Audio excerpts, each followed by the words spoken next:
जय गुरु जी। नमस्ते गुरु जी। गुरु महाराज के चरणों में मेरा सादर प्रणाम। संगत जी, गुरु महाराज की कृपा से हम उनके ब्लेस्ड ग्रंथ लाइट ऑफ डिविनिटी के हिंदी रूपांतरित ग्रंथ दिव्य आभा का पठन कर रहे हैं। इसी पठन को आगे बढ़ाते हुए जो सत्संग आज हम पढ़ने वाले हैं उसका शीर्षक है जीवन की पाठशाला में गुरु कृपा। गुरु जी की संगत में पहली बार जाने का अवसर मुझे अपने 21वीं जन्मदिन पर मिला। मेरे पिता कमांडर शर्मा दर्शन के लिए जाते रहे थे, पर मेरी माँ और मेरी 2 बहनें कभी नहीं गई थीं। पता नहीं क्यों उस दिन मेरे अंदर गुरु जी के दर्शन करने की अभिलाषा जागृत हुई। मैं सदा से सामान्य छात्रा रही हूँ। 12वीं कक्षा में 64% अंक लेकर मुझे दिल्ली विश्वविद्यालय में किसी अच्छे महाविद्यालय में प्रवेश नहीं मिला, तो मेरे पिता ने मुझे इग्नू के BCA पाठ्यक्रम में प्रवेश दिला दिया। मुझे पता नहीं था कि वहाँ पर BCA और MCA पाठ्यक्रमों में केवल 3% विद्यार्थी पहली बार में उत्तीर्ण हो पाते हैं। गुरु कृपा से सामान्य विद्यार्थी होते हुए भी मैं न केवल BCA अपितु MCA भी पहले प्रयास में पूरा कर पाई।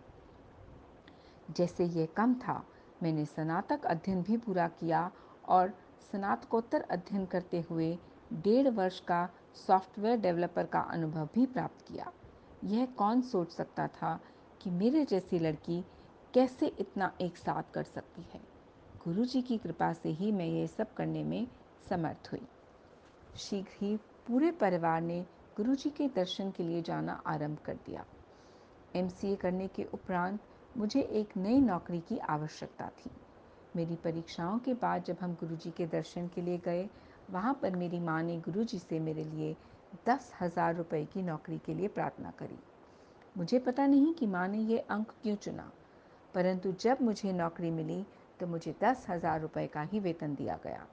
जब मैंने उनसे पूछा कि उन्होंने इतने ही रुपए के लिए क्यों प्रार्थना करी, तो उन्होंने उत्तर दिया कि वही अंक उस समय उनके मन में आया था, अतः उन्होंने उतने के लिए ही प्रार्थना करी। दिसंबर 2001 में मेरी परीक्षाएं समाप्त होने के शीघ्र बाद ही 5 जनवरी को मुझे नई नौकरी मिल गई। जब मैं साक्षात्कार के लिए प्रबंधक के समक्ष पहुंची तो उन्हें आभास हुआ कि इस कार्य के लिए मुझ में योग्यता नहीं है। वे इस दुविधा में थे कि योग्यता ना होते हुए भी मुझे कैसे बुलाया गया, किंतु उन्होंने मुझे एक अन्य रिक्त पद के लिए कई प्रश्न पूछे और मुझे वहां नौकरी मिल गई। इसके बाद मैं कुछ दिन तक माँ को छेड़ती रही कि केवल 10,000 के लिए ही क्यों प्रार्थना करी। मेरे 23 वर्ष पूरे होने पर मेरे परिवार वालों के मन में आया कि मेरा विवाह कर देना चाहिए। मेरे माता पिता वैवाहिक विज्ञापन देखने लगे। मेरे संबंध के लिए माता पिता को एक परिवार उपयुक्त लगा और उन्होंने सप्ताह के अंत में वहां जाने का निर्णय लिया। वहीं से एक और विवरण भी आया था। क्योंकि वे कुछ अधूरा सा था, इसलिए मेरे माता पिता का वहां जाने का विचार नहीं था। परंतु जब वे घर से निकलने वाले थे तो उस परिवार से लड़के के पिता ने फ़ोन किया।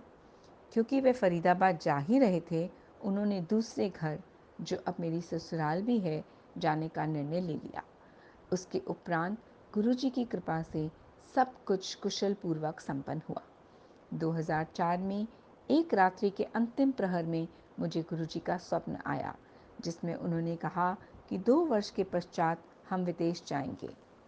उस समय तक विदेश जाने का विचार मेरे मन में नहीं था और ऐसा लगता था कि वहां जाकर हम आनंदपूर्वक नहीं रह पाएंगे, किंतु 2 वर्ष उपरांत परिस्थितियां भिन्न थीं।